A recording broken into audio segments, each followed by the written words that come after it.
flag is now out, and Rowland's aborted. So Oliver Rowland is now going to be out of qualifying in the group stages. What about Van Dorn, though, as he comes to the checkered flag? Ninth fastest for him, and he goes up into second, so he does manage to improve. One of the only drivers who did. He knocks out Edo Mortara. So Antonio Felix da Costa for Tag Heuer Porsche, Stoffel Vandoorne for Maserati MSG, Jake Dennis for Andretti, and David Beckman into the duels for the first time for Cupra Kiro. Now or never time for Barnard. Bird's not improved. Both the Penskes are also down the order in 9th and 11th place. Barnard comes to the timing line. He takes the checkered flag and he loses time. Taylor Barnard is out of qualifying in the group stages. Goodness me, and also Pascal Wehrlein lost out there as well with a late improvement for Nick de Vries. So Freins, de Grassi, Nato and de Vries are the 4 drivers that will progress forwards. No McLarens, no DS Penskes, no Nick Cassidy and no Pascal Wehrlein. We'll have Dennis versus Van Dorn in the first of the quarterfinals. It'll be Beckman versus da Costa, then it's Nato versus de Grassi and de Vries versus Robin Freins. Quarterfinal 1, Jake Dennis versus Stoffel Van Dorn. A 1:23 flat for Jake Dennis. That is very impressive, the quickest lap time that we've seen so far this weekend. And Van Dorn has lost time in the second sector. He's lost time and losing time continually in the third sector. So he's not going to be able to threaten Dennis's time, unfortunately, there for Van Dorn. It's not a bad lap time for him there, but not enough. Beckman versus da Costa for quarterfinal 2. And they're both slower than Van Dorn was through sector 1. Oh, that's deep. Sorry, I thought he was going to clamber into the wall there, Beckman. He just ran it a bit too hot at turn 10, and that unfortunately is the lap time now gone for David Beckman. Nice and easy now for da Costa as he'll come to the timing line and it will be comfortably quicker.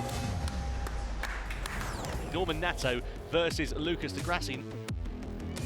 Coming out of the final corner, and he's going to come across the timing line, and as you say, this is going to be close, if not right on top of Jake Dennis's time. It's a 23 flat for Norman Nato. De Grassi 0.7 of a second away. So Nick de Vries versus Robin Freins. De Vries riding for the wall on the outside as he comes to the timing line. It's a 23.252, so not the quickest time that we've seen in the quarterfinals. Couple of corners left though for Robin Freins, and it's still not out of the realms of possibility that he could better De Vries' time if he has a strong third and final sector. To the line we go, and he does. He does knock out Nick de Vries. Robin Freins goes through for the Envision team into the semi-finals. It'll be Antonio Felix da Costa and Jake Dennis up first of all, and then Robin Freins versus Norman Nato. Semi-final 1 then along the way. Antonio Felix da Costa and Jake Dennis going up against each other.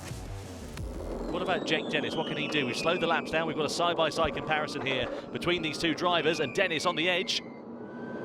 Dennis trying to pull back the deficit that he's got in the closing stage of this one. He's leaving nothing on the table. Look at the commitment there through turn 12. A massive armful of oversteer, and now just a handful of corners remaining to the end of this lap. Da Costa versus Dennis. The gap is shrinking down between the two as they come to the timing line. Who goes it? Dennis versus da Costa, and Dennis pulls it out of the bag after a scrappy start to the lap. Jake Dennis will go into the finals. So then, Robin Freins versus Norman Nato. Unless Nato makes a critical error in the closing stages of this lap, you would imagine the Frenchman is on song to go through into the finals. Over the timing line we go for Norman Nato, and he has done it by 0.3 of a second. Nato through. The upshot is it's going to be Jake Dennis versus Norman Nato then, going head-to-head against one another. Andretti versus Nissan. On to the start of the one and only flying lap, the crucial flying lap for pole position. Pole position for Jake Dennis or pole position for Norman Nato. Big bit of dirt being kicked up through turn 1 here for Dennis so far. You can tell he left a little bit more margin than he did in his semi-final lap. Still got a little bit unsettled by using that grass, but I think it's a little bit more put together, that first sector here from Jake Dennis.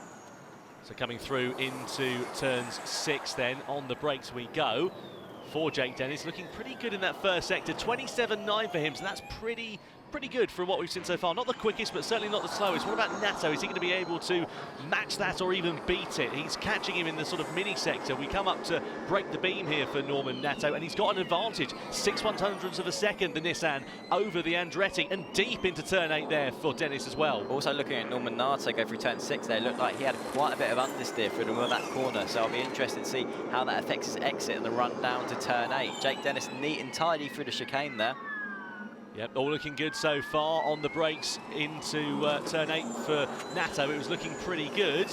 Dennis, again, leaving a little bit more of a margin on the table compared to the ragged lap we saw from him in the semi-finals, but now just a handful of laps to go. Nato right up against the wall, but he's pulled out more of an advantage in the second sector, up to 0.2 of a second. What's the score on the door going to be for Dennis as he comes to the line? It's a 23.1, not the quickest lap time we've seen, and now it is all eyes on Norman Nato with just 3 corners remaining. Onto the chicane, onto the banking we go. Nato pushing for pole position in Formula E as he comes to the line, and he does take pole here in Miami. Norman Nato on the top step of the grid. Fantastic, 3 points for Nissan and pole position for the Frenchman.